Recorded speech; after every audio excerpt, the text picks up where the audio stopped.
பேரன்பும் பெரும் கருணையும் அண்ணலம் பெருமானார் நபிகள் நாயம் ஸல்லல்லாஹு அலைஹி வஸல்லம் அவர்கள் மீதும் அவருடைய கிளைகள் குடும்பத்தினர் அவர்களை பின்பற்றி வாழ்ந்து கொண்டிருக்கின்ற இந்த ஜும்மா நாளில் ஒன்று கொடுக்கக்கூடிய நம் அனைவர் மீதும் நின்று நிலவட்டுமாக என்ற பிரார்த்தனையுடன் ஆரம்பம் செய்கின்றேன். இன்றைக்கு மே 1ஆம் நாள் உழைப்பாளர் தினமாக அரசு விடுமுறை தினமாக அறிவிக்கப்பட்டிருக்கிறது. உலகமெங்கும் உழைக்கக்கூடியவர்கள் இருக்கிறார்கள். அவர்களுடைய உழைப்பினால் அவர்கள் மாத்திரம் முன்னேறுவதில்லை, ஒரு நாட்டையும் அவர்கள் முன்னேற்ற பாதையில் அழைத்து செல்கிறார்கள். எந்த நாட்டிலே உழைப்பாளர்கள் முழு ஈடுபாட்டுடனும் அர்ப்பணிப்புடனும் உழைக்கின்றார்களோ அந்த நாடு உச்சத்தை அடைகிறது. ஜப்பான் எரிமலை தேசம் என்று அழைத்தாலும் கூட அங்கு அவர்கள் கடினமான உழைப்பை அவர்கள் தருகின்றார்கள். எனவே இந்தியா இளைஞர்கள் நிறைந்த நாடு, இங்கும் உழைப்பை செலுத்தக்கூடியவர்கள் இருக்கிறார்கள். எனவே உழைக்கின்ற வர்க்கத்திற்கு நம்முடைய வாழ்த்துக்கள். இந்த ஒரு நாள் மாத்திரமல்ல, எல்லா நாட்களும் அந்த உழைப்பாளருடைய உழைப்பும் மாண்பும் மரியாதையும் போற்றப்பட வேண்டும் என்பதை நான் விரும்புகின்றேன். அதே நேரத்திலே உடல் உழைப்பு மாத்திரமல்லாமல் சிந்தனை உழைப்பும் ஒரு உழைப்பு தான். பல்வேறு வகையான உழைப்பு இருக்கக்கூடிய இந்த காலகட்டத்தில் உழைப்பாளர்களுக்கான சவால்கள் நிறைந்த காலமாகவும் இது மாறி வருகிறது. பணிக்கு ஆட்கள் தேவையில்லை. ஒரு காலத்திலே எப்படி எந்திரங்கள் வந்ததோ, கைத்தறி நெசவை விசைத்தறி வந்து எப்படி அடித்து துரத்தியதோ, அதே போல விவசாய நிலங்களிலே ஏர் ஊட்டி விவசாயம் செய்ததை இன்றைக்கு டிராக்டர் மூலமாக எப்படி இயந்திரங்களுடைய வருகை வந்து தொழிலாளர்களுடைய உழைப்பாளர்களுடைய உழைப்பு தேவையை குறைத்ததோ, அதே போல இன்றைக்கு ஏஐ உலகம் வந்துவிட்டது. Robotic world. இனிமே ஆள்லாம் வேண்டாம், பள்ளிக்கூடத்துக்கு ஆசிரியர்கள்லாம் தேவையில்லை, கண்டக்டர் தேவையில்லை, ஆள் இல்லாத பேருந்துகள் எல்லாமே டிஜிட்டல் மயமாக்கப்படுகிறது. இனிமே ஒரு காலத்தில் வேலைக்கு ஆள்களே தேவையில்லை, எல்லாமே ஏஐ உலகமாக மாறிவிடும் என்ற சூழ்நிலையும் கூட உழைப்பவருடைய தேவை இன்றைக்குமே இருந்து கொண்டிருக்கிறது. உழைப்பாளர்கள் என்றைக்குமே அந்த எந்திரங்களை இயக்கக்கூடியவர்களாக அதற்கும் ஆட்கள் தேவை இருக்கிறது. எனவே உழைப்பின் தேவையை இயல்பிலேயே இறைவன் வைத்திருக்கிறார். எல்லாருமே பணக்காரர்களாக இருந்தால், எல்லாருமே வசதி படைத்தவர்களாக இருந்தால் உழைப்பதற்கு யாரும் முன்வர மாட்டார்கள். எனவே இந்த ஏற்றத்தாழ்வு என்பதும் இறைவனுடைய நீதி என்பதை நாம் விளங்கிக் கொள்ள வேண்டும். எனவே உழைப்புக்கான தேவை, உழைப்புக்கான அவசியம் எல்லா காலத்திலும் இருந்து கொண்டே இருக்கிறது. ஒவ்வொருவரும் அவருடைய தேவைக்கேற்ப உழைத்து கொண்டே இருக்கிறார்கள். உழைப்பாளர்கள் என்று சொன்னால் கட்டிட வேலை செய்பவர்கள், கூலி வேலை செய்பவர்கள், இந்த உடல் உழைப்பை செய்து இருக்கக்கூடியவர்கள் என்பது மாத்திரமல்ல, வீட்டில் காலையில் நம்மை விட அதிகமாக எழுந்திருப்பது பெண்கள் தான். மனைவி தான் முதல்ல எழுந்திருப்பாங்க. காலையில் எழுந்து கணவனுக்கு தேவையான சமையல், பிள்ளைகளுக்கு உண்டான சமையல்களை அவர்கள் செய்ய முடிக்கிறார்கள். கணவனுக்கு பணிவிடை செய்வதற்காக காலையில் அவர்கள் துணி துவைப்பதிலிருந்து ஆரம்பித்து என்ன சமைக்கலாம், காய்கறி வாங்கிறது, என்ன சமைக்கலாங்கிறதுக்கு ஒரு பெரிய ஆய்வு பண்ணுறது, சமைக்கிறது, பாத்திரங்களை கழுவி கவுத்துறதே ஒரு பெரிய ஒரு பாடு. அது முடிந்ததும் துணி துவைக்கிறதுக்கு உண்டான வேலை, அதை காய போடுறது, மழை வந்ததுன்னா அதை பார்க்குறது, பிள்ளைகளுக்கு டியூஷன் சொல்லி கொடுக்குறது, திருப்பி சமையல் செய்கிறது என்று எடுத்தால் காலையிலேருந்து இரவு வரை தொடர் உழைப்பை செலுத்தக்கூடியவர்கள் பெண்கள் தான். ஆனால் வீட்டில் என்ன செய்கிறாங்க, வீட்டம்மா என்ன செய்கிறாங்க, சும்மா இருக்காங்க. வீட்டில் சும்மா தான் இருக்காங்க, ஆனால் அவர்கள் சும்மா இல்லை, உழைத்து கொண்டே இருக்கிறார்கள். அதே போல எல்லாருமே உழைக்கின்றார்கள். அவர்களுடைய உழைப்பு இன்றைக்கு தன்னுடைய குடும்பத்தை காப்பாற்றுவதற்காக பலர் கடல் கடந்து வெளிநாடு சென்று தங்களுடைய உழைப்பை அபரீதமாக கொடுக்கிறார், அங்கிருந்து சேமித்து அனுப்புகிறார்.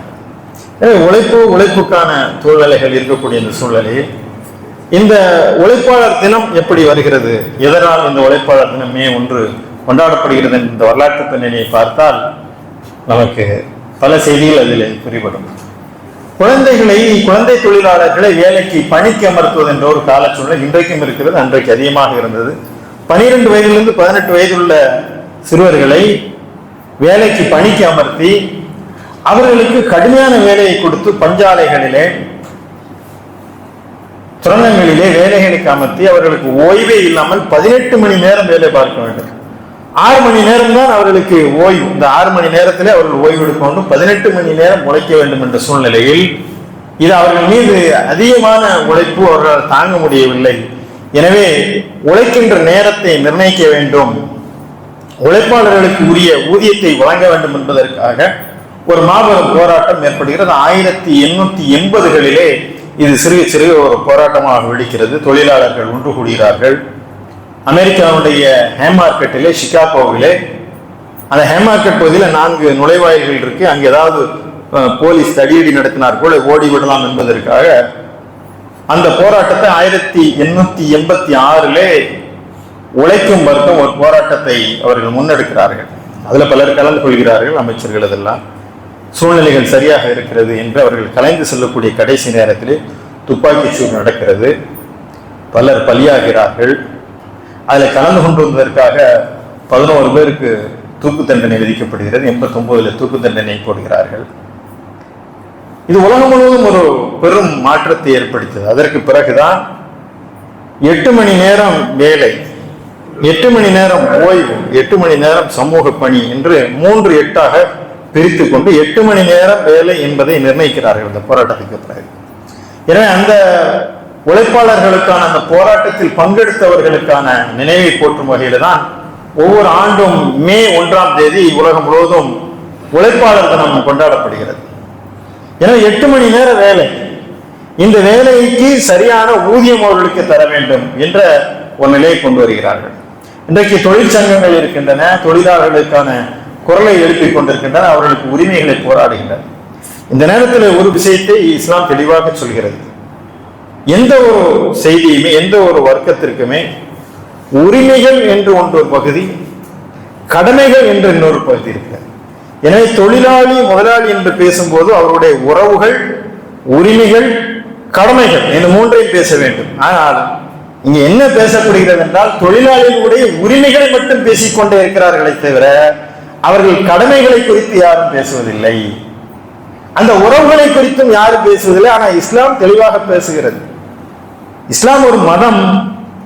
இஸ்லாம் இதற்கு தலையிடுமா என்று சொன்னால் இஸ்லாம் மதம் அல்ல, ஒரு வாழ்க்கை திட்டம்.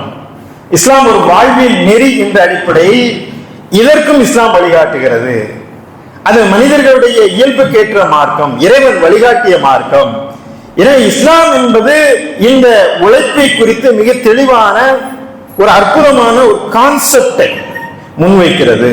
என்ன கான்செப்ட் என்று சொன்னால், நீங்கள் உழைத்துத்தான் வாழ வேண்டும், உழைத்து வாழ வேண்டும், பிறர் உழைப்பில் வாழ்ந்து விடாதே. இதான் இஸ்லாம் சொல்கிறது.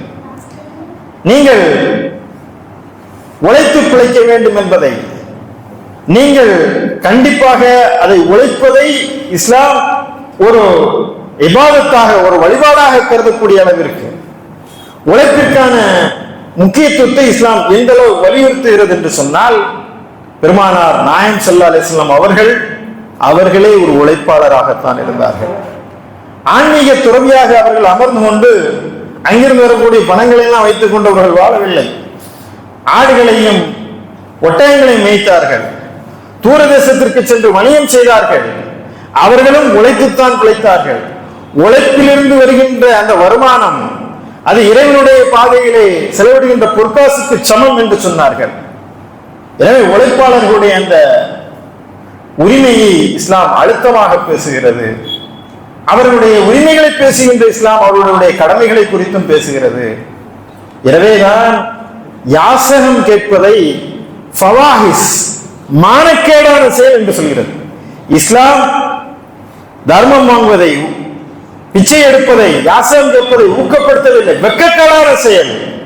நீ உழைத்து பிழை, கையேந்தி தெரியாதே. வாங்குகின்ற கையை விட கொடுக்கின்ற கைதான் சிறந்தது என்று இஸ்லாம் சொல்கிறது. எல்லாத்தையும் போய் கை கட்டி நிற்காத, காசு கேட்டு 4 பேர்ட்டு நிற்காத, உழைச்சு சாப்பிடும். ஆனால் இன்றைக்கு பார்க்கிறோம், பார்வையற்றவர்கள் இருக்கிறார்கள், கண் பார்வையற்றவர்கள் இருக்கிறார்கள். அதில் 2 பேர் இருக்கிறாங்க. அதிகமாக பார்த்தால் அவர்கள் பார்வையற்றவர்களாக உழைத்து பிழைக்கிறவர்கள் இருக்கிறார்கள். ட்ரெயின்ல, மின்சார ரயில்களில் பார்க்கலாம், பத்தி விற்பது, சின்ன சின்ன பொருள்களை விற்பிட்டு, கடலை மிட்டாய் வச்சு அவர்கள் சீப்பு இதெல்லாம் விற்று உழைத்து பிழைக்கிறார்கள், பார்வையில். அதே குறையை பள்ளிவாசல் வெளியிட்டு பார்வையில் எனக்கு காசு தாங்க என்பதில் யார் சிறந்தவர்கள் இஸ்லாத்தின் பார்வை? உடல் ஊனமுற்றவர்கள், அதாவது மாற்றுத்திறனாளிகள் இருக்கிறார்கள். மாற்றுத்திறனாளிகள் இன்றைக்கு அன்னைக்கு எஸ்சிடி இருக்கும்போது, பெரும்பாலும் எஸ்சிடியில இருக்கும்போது எல்லாம் மாற்றுத்திறனாளிகளுக்கும் பல பணிகள்ல லெப்ட் ஆபரேட்டர்களாக அவர்களும் பல பணிகளை செய்கிறார்கள். அப்படிப்பட்ட மாற்றுத்திறனாளிகளும் இருக்கிறார்கள்.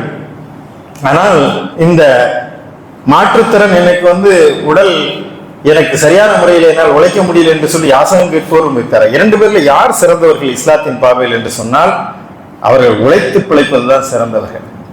ஏழை என்பவர்கள் யார்? இஸ்லாம் சொல்கின்ற அந்த வரையறையை பாருங்கள். அவர்கள் ஒரு கவனம் இரண்டு கவனம் என்று யாசித்து தீர்ப்பவர்கள் அல்ல ஏழைகள். அவர்கள் தேவையுடையவர்களாக இருந்தும் பிறரிடம் கேட்க மாட்டார்கள். அவருடைய முகக்குறிப்பை வைத்துக் கொண்டே, அவர்கள் தன்மானம் ஒருவருக்கு தடுக்கிறது, அவருடைய முகக்குறிப்பை வைத்துக் கொண்டே அவர்களை ஏழைகள் என்று நீங்கள் அடையாளம் என்று அவர்களுக்கு கொடுக்க வேண்டும். எனவே யாசிப்பதை ஃபவாஹிஸ் மானக்கேடான செயல் என்று இஸ்லாம் சொல்லி அதை ஊக்குவிக்கவில்லை. அதே நேரத்தில் உதவுவதையும் இஸ்லாம் வலியுறுத்துகிறது. உதவுங்கள், பிறருக்கு உதவுங்கள் என்று இஸ்லாம் சொல்கிறது.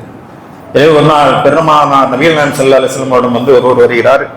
எனக்கு ஏதாவது கொடுங்க, ரொம்ப கஷ்டத்தில் இருக்கிறேன் என்று சொல்கின்றார். பெருமானார் ஸல்லல்லாஹு அலைஹி வஸல்லம் அவர்கள் சொன்னார், உங்களோட வீட்டில் என்ன இருக்கு? ஒரு பாத்திரமும் ஒரு போர்வையும் இருக்கிறது, அதை எடுத்துட்டு வா. எடுத்து வந்து விட்டு சொன்னார்கள், தோழர் இடத்துல இதை ஏலத்துக்கு விட்டார்கள். இந்த பாத்திரத்தையும் இந்த போர்வையும் ஏலத்துக்கு விட்டார்கள். இது யாராவது 2 திரகத்துக்கு போனது. இந்த 2 திரகத்திற்கு ஒரு கோடாரி வாங்கி வந்தார்கள். ஒரு விறகு பிடியை வைத்துக் கொண்டு கோடாலிக்கு தன்னுடைய கையினால் இதுக்கு பிடி வைத்து காட்டில் சென்று நீ விறகு வெட்டி பிழைத்துக் கொள்ள.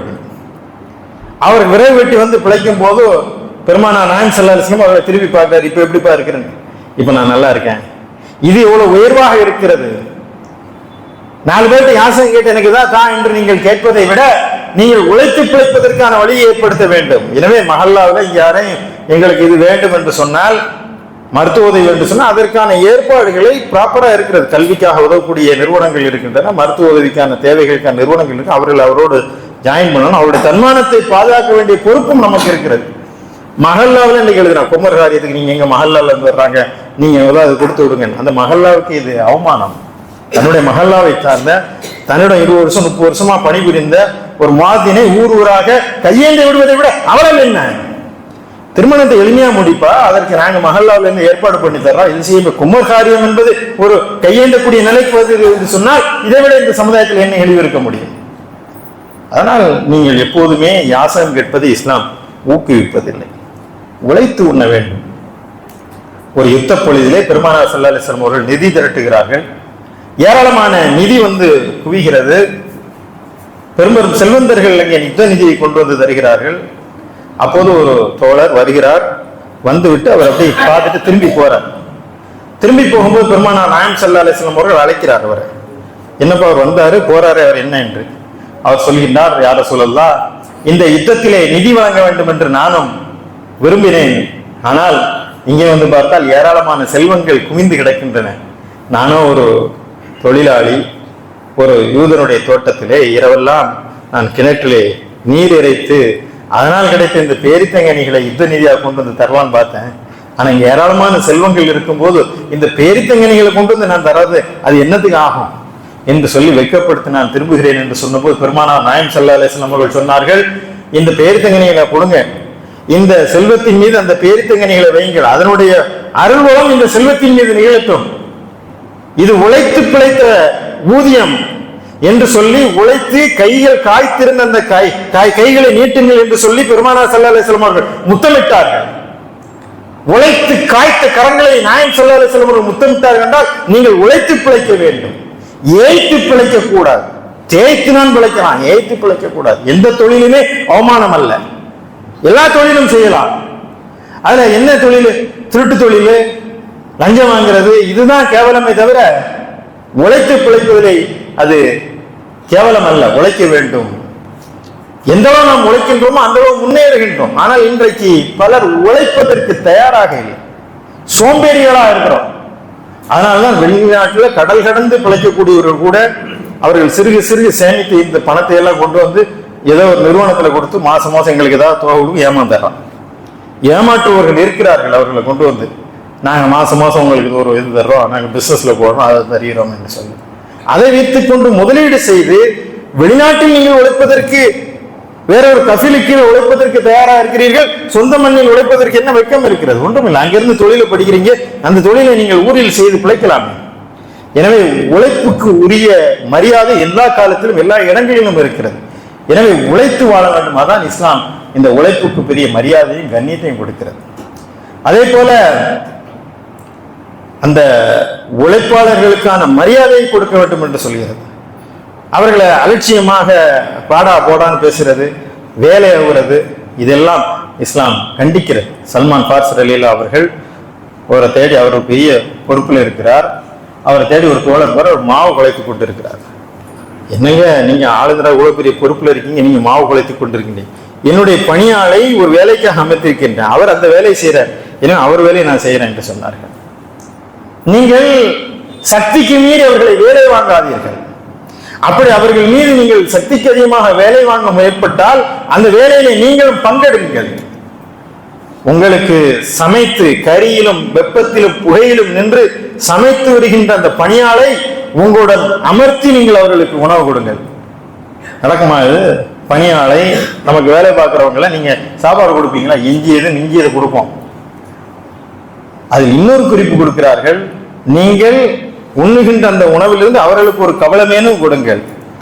உணவு உங்களுக்கு பற்றாவிட்டாலும் சரியே, உங்களுக்கே உணவு குறைவாக இருந்தாலும் நீங்க அதிலிருந்து அவர்களுக்கு ஒரு கவலத்தை நீ கொடுக்க வேண்டும். எனவே உழைப்பவர்களுடைய மரியாதையை நீங்கள் கண்ணியத்தை கொடுக்க வேண்டும். அவர்கள் உங்கள் அடிமைகள் அல்ல. எனவே அவர்களை அடிக்காதீர்கள். ஒருவர் தன்னுடைய அடிமையை அடித்துக் கொண்டிருக்கிறார், வேலைக்காரரை பெருமானார் நாயகம் ஸல்லல்லாஹு அலைஹி வஸல்லம் அவர்கள் பார்க்கிறார்கள். என்னப்பா அவர் அடிக்கிற?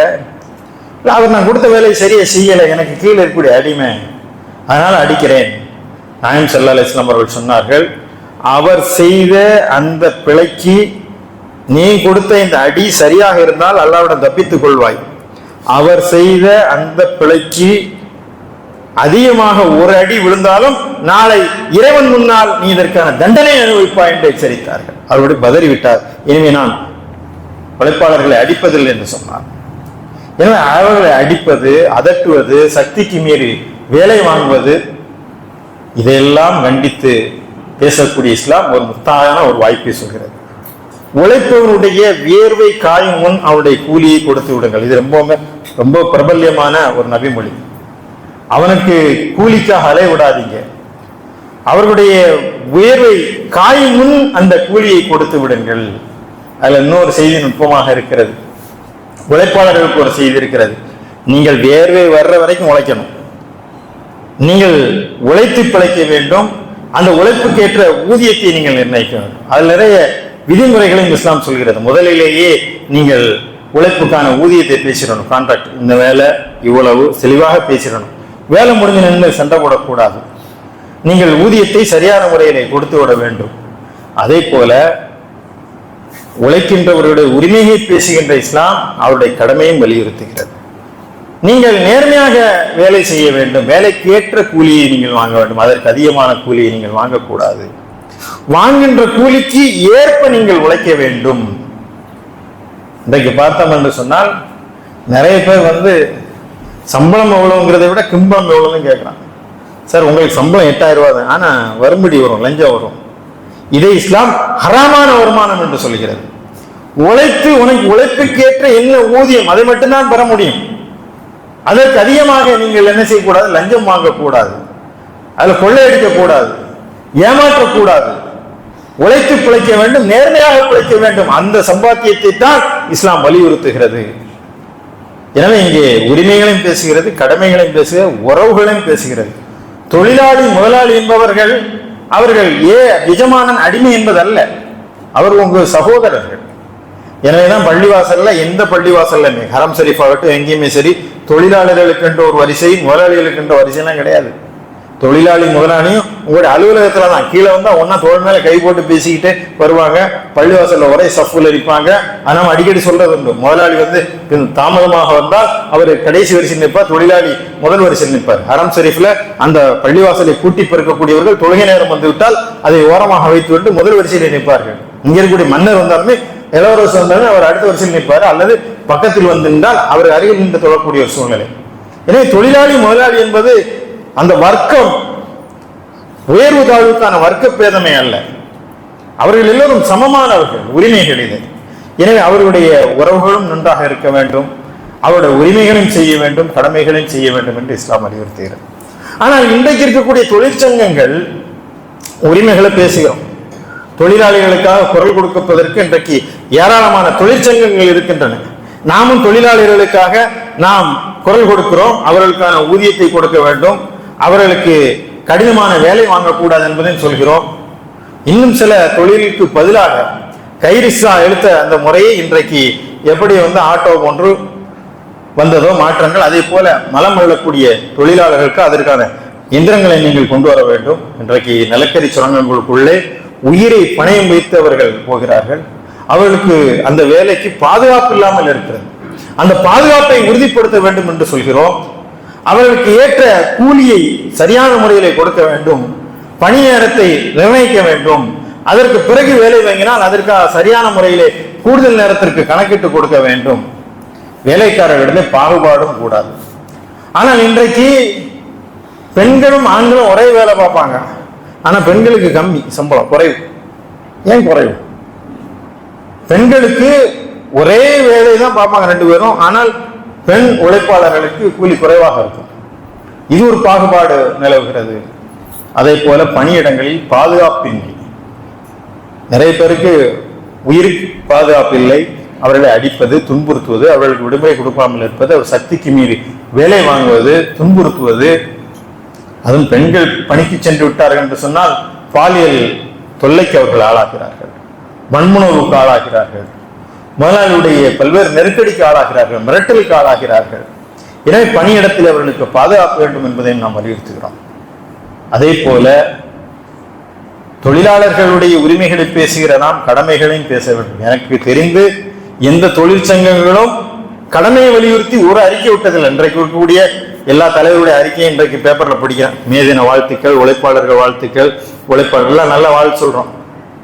உழைக்கிற வாங்குற காசுக்கு ஒழுங்கா உழைந்து சொல்லக்கூடிய ஒரு தொழிற்சங்க தலைவரை நான் இதுவரை பார்த்ததில்லை. அதான் இருந்தா எங்களுக்கு சொல்லுங்க. உரிமைக்காக குரல் கொடுக்கிறான். எவ்வளவு ஏமாற்று வேலை செய்கிறார்கள் தொழிலாளர்கள். முதலாளியுடைய வயிற்றில் அடிப்பது, உழைப்பாளர்களுடைய வயிற்றில் அடிப்பது எப்படி பாவமோ அதே போல் முதலாளியுடைய வயிற்றில் அடிப்பது.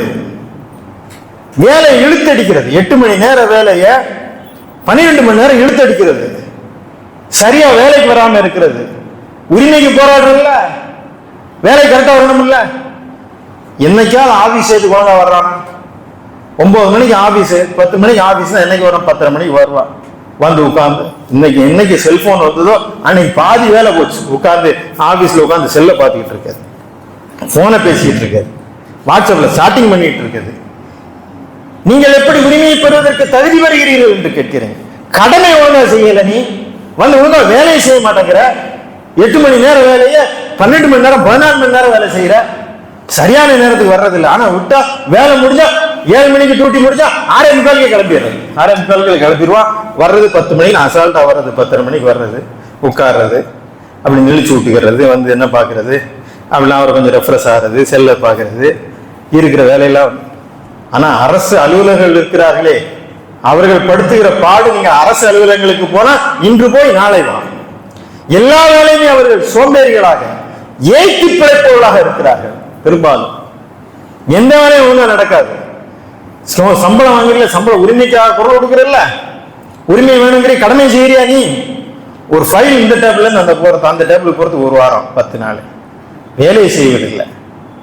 நல்ல வேலைக்காரர்கள் கிடைக்க மாட்டேங்கிறாங்க, ஏமாற்றுக்காரர்கள். நல்லவர்கள் கிடைப்பதே கஷ்டம். வேலையில கெட்டிக்காரன் சார், எப்படி வேலையில மண்ண சூப்பர் ஆள், ஆனா ஆள் கொஞ்சம் ஃப்ராடு பாத்துக்கிறீங்க. காசை வாங்கிட்டு போவானே. அதான் ஏன் ஒரு எலக்ட்ரீஷியனை கூப்பிட முடியுதா? ஒரு எலக்ட்ரீஷியன், ஒரு ஏசி இருப்ப இந்த வாரமா வரமாட்டான். வந்தாலும் ஒரு சின்ன வேலை தான். அவங்க தெரியும் இந்த வேலைக்கு பண்ணா ஒரு 5 நிமிஷம் வேலை இல்லை, இதுல பெரிய வேலை இருக்கு, இதை நாங்க அதை மாற்றணும், கண்டென்சர் மாற்றணும், அதை செய்யணும், இதை செய்யணும். அதுக்கு ஏமாத்துறது, கமிஷன் வைக்கிறது. இவன் சொல்ற கடையில தான் வாங்கிட்டு வர்றது. இந்த சுவிட்ச் 12 ரூபா சுவிட்ச் வாங்கிட்டான்னா அவன் 28 ரூபா பில்ல போடுறது, பில்ல எனக்கு எழுதி கொடுக்கறது. இல்ல யார் கண்டிக்கிறார்கள்? உரிமைகளை பேசுறேன், உரிமைகளை கேட்கிறோம்ல, கடமைகளை சொல்லணுமா வேண்டாமா? ஏமாற்றி பிழைக்காதா, உழைச்சி பிழைக்கிற. அதுல என்ன உனக்கு கமிஷனு, என்ன திருட்டுத்தனம் உனக்கு, என்ன லஞ்சம் வாங்குற, நீ சரியான முறையில் வேலை வாங்குறியா, உழைக்கிறியா, நீ உன்னை நம்பி முதல்ல போடுறான், கோடிக்கணக்கான ரூபாயை போட்டுட்டு அந்த முதலாளி உட்கார்ந்துருக்கான், நஷ்டமாக்கி விட்டு போயிடுறிய, கட்டடத்தை ஒழுங்கா கட்ட மாட்டேங்கிற, அந்த கட்டடம் இடிந்து விழுகிறது, சாலை போடுறோம், அந்த சாலை சரியில்லை, வேலை ஒழுங்கா செய்யறது இல்லை. நல்லவர்கள் இன்றைக்கு கிடைக்க மாட்டேங்கிற. ஒரு ஆட்டோ ஓட்டுநர் அவன் படுத்துற பாடு, இவங்க தொல்லை தாங்காம தான் இன்னைக்கு ஓலோ ஊபர் எல்லாம் வந்தது. இங்க இருந்து இங்க மீட்டர் மேல காசு அறிவியான், அந்த மீட்டர் சூடு வச்சு அந்த மீட்டரே ஒழிச்சான். இங்க இருந்து இங்க வாங்கினா தெரியும் 30 ரூபா 40 ரூபா தான் வரும், 100 ரூபா தருவியான்பான், 200 ரூபா தருவியான்பான். கொஞ்சமே மனசாட்சி வேண்டாமா நீங்க? அதான் அந்த ஆட்களை பார்த்து மழை பெஞ்சா ஒரு ரேட்டு, கொஞ்சம் அது ஆட்கள் டிமாண்ட் ஆக ஒரு ரேட்டு, இப்படியெல்லாம் நீங்கள் உழைக்க வேண்டும் என்று இருக்கிறது. இது ஒரு வகையில ஏமாற்று வேலை தானே. அப்ப இவர்களை கண்டிக்க முடியுதா? நம்ம சென்னையில எங்க ஊர்ல இருந்து சென்னைக்கு வர்றது 400 ரூபா டிக்கெட்டு, 2 பேக் வச்சிருப்போம், அந்த பேக்கை தூக்கி 4 பேக் வைக்கிறதுக்கு 500 ரூபா தான் கொடுக்கணும். நீங்க தொழிற்சங்கத்துல முறையிட்டுருவேன், சங்கம் அப்படித்தான். தூக்கு கூலி ஒண்ணு இருக்கு, நோக்கு கூலி ஒண்ணு இருக்கு. ஒரு ஏரியாவுக்குள்ள நீங்க போறீங்க, நீங்களே ஒரு வேலையை ஆள் அமர்த்தி அந்த பொருளை இறக்கிடுறீங்க, அங்கிருந்து ஒரு 4 பேர் வர்றான், சரி எங்களுக்கு கூலி, நீ யாருப்பா, எங்க இருந்து வர்ற, இந்த ஏரியாவுக்குள்ள நீ வெளியாத கூட்டு வேலை பார்க்க கூடாது, நாங்க அதை பார்த்தோம் இல்ல, நோக்கு கூலி, இவன் பாக்குறதுக்கே கூலியா இருக்கிறான். என்ன இதற்கு சங்கங்கள், தொழிற்சங்கங்கள் இதற்கு உறுதுணையாக இருக்கிறது, போராட்டம் நடத்துறான். தொழிலாளர்கள் உரிமை ஓங்குக, தொழிலாளர்கள் ஒற்றுமை ஓங்கட்டும். முதலாளி என்ன கீழே இறங்குறான்? அவன் எத்தனை முதலாளிகள் இன்றைக்கு கம்பெனிகள் இழுத்து மூடுவதற்கு தொழிலாளர்கள் தானே காரணம். சரியான நேரத்துக்கு வராம இருக்கிறது, வேலைகளை ஒழுங்காம செய்யாம இருக்கிறது, செய்யற வேலைகளை அரைகுறையா செய்யறது, செய்யற கமிஷன் அடிக்கிறது, தரமான பொருளுக்கு பதில் தரமில்லாத பொருள்களை போடுறது. ஆக இந்த இரண்டையும் இஸ்லாம் பேசுகிறது. தொழிலாளர்களுடைய உரிமையை பேசுகிற இஸ்லாம் அவருடைய கடமைகளை சரிவர செய்ய வேண்டும் என்பதையும் பேசுகிறது. எனவே இந்த மே தினத்துல உழைப்பாளருடைய உரிமைக்காக குரல் கொடுக்க வேண்டிய நேரத்திலே கடமைகளை குறித்தும் நாம் பேசுறது. இந்த இரண்டும், உரிமைகளும் கடமைகளும் இரண்டும் சரியாக இருந்தால்தான் உறவு ஒழுங்காக இருக்கும். ஏன்னா இங்கே இருக்கக்கூடிய நாம் எல்லாம் ஏதோ ஒரு வகையில உழைப்பாளர்களாக இருப்போம். இந்த நாளில் ஒரு உறுதி எடுப்போம், நாம் வாங்குகின்ற அந்த சம்பளத்திற்கு நம் இறைவனுக்கு பயந்து நம்முடைய வேலையை நாம் செய்ய வேண்டும். வேலை நேரத்தில் உட்கார்ந்து செல்போன் பார்க்கறது, வீட்டுக்கு உட்கார்ந்து போனை பேசிக்கிட்டு இருக்கிறது, அரட்டை அடிச்சுக்கிட்டு இருக்கிறது, பாதி பேருக்கு கேண்டீன்லேயே நேரம் போயிடும். அப்படியெல்லாம் நீங்கள் ஏய்த்து பிழைக்காதீர்கள், உழைத்து பிழைங்கள். போறீங்களா, அவங்க வேலை என்ன, அந்த டியூட்டி ஹவர்ஸ் 8 மணி நேரம்னா அந்த 8 மணி நேரம் என்ன வேலை, அதை ஃபுல்லாகவே இருக்க வேண்டும். அந்த ஓய்வு நேரம் 1 மணி நேரம் விடுறாங்க இல்லையா, சாப்பாடுறதுக்கு தொழுகிறதுக்கு, அந்த நேரம் கூட உங்களுடைய சிந்தனை எங்கே இருக்க வேண்டும் என்றால் அந்த உழைப்பில் தான் கவனம் இருக்க வேண்டும். பாரதி சொல்கிறார், உழைப்பில் வேண்டும் ஓய்வு, அந்த ஓய்வில் வேண்டும் ஆய்வு என்கிறான். உழைப்பில் வேண்டும் ஓய்வு, அந்த ஓய்வில் வேண்டும் ஆய்வு. அடுத்து என்ன செய்யலாம், கம்பெனி முதலாளிக்கு எப்படி லாபம் கொடுக்கலாம், நம்ம பண்ற கம்பெனிக்கு எப்படி மேலே வரணும், அடுத்த கட்டத்துக்கு என்ன செய்யலாம், அந்த சிந்தனை இருக்கணும். ஆனால் இந்த ஏற்றி பிழைக்கின்ற வேலை நேரத்துக்கு வராமல் இருக்கிறது. காரணம் சொல்றது, இந்த காரணம் சொல்றவனெல்லாம் பெரிய ஆபத்தான அந்த காரணம் சொல்றது. இவன் சொல்ற காரணத்தை அவ்வளவு புத்தகம் போடலாம். ஒவ்வொன்றும் லேட்டா வர்றதுக்கு காரணம் சொல்லுவான், வேலை செய்யாததுக்கான சிஸ்டம் வேலை செய்யல, சேராது செய்யல, காரணமே சொல்லக்கூடாது. காரணமே கிடையாது. ஒரு நல்ல வேலைக்காரனுக்கு காரணமே இல்லை. எப்படி செய்து முடிக்க வேண்டும், எண்ணியாக செய்து முடிக்கக்கூடிய அந்த திறன் வேண்டும். அப்பதான் முதலாளி சம்பளம் தராம இருக்கிறது காரணம் சொல்ல முடியுமா? கம்பெனியில் லாஸ் ஆயிடுச்சு, சம்பளம் தர மாட்டான்னு நடக்குமா? எனவே இந்த இரண்டையும் நாம் பார்க்க வேண்டும். இங்க இருக்கக்கூடியவர்கள் உழைப்பாளர்களாக இருந்தால் அவர்கள் கடமையை சரியாக செய்ய வேண்டும். கடமையை செய்துவிட்டு நீங்கள் உரிமையை கேட்க வேண்டும். இங்க இருக்கக்கூடியவர்கள் முதலாளிகளாக இருந்தால் அந்த உழைப்பாளருடைய உரிமைகளை நீங்கள் மதிக்க வேண்டும். சரியான முறையில் அவர்களுக்கு ஊதியத்தை வழங்க வேண்டும். அவர்களை சகோதரர்களாக நீங்கள் மதிக்க வேண்டும். எனவே இந்த உழைப்பாளர்களுக்கான உரிமைகளையும் கடமைகளையும் சரியாக செய்யும் போதுதான் இந்த உழைப்பாளர் தினம் ஓங்கும். உழைப்பாளர்கள் உரிமைகளையும் கடமைகளையும் நிறைவேற்றுவதற்காக இந்த நாளில் நாம் உறுதியேற்போம். வல்ல ரஹ்மான் அதற்கு அருள் புரிவானாக. கால் அல்லாஹ் தஆலா ஃபி கிதாபில் மஜீத் யா அய்யுஹல்லதீன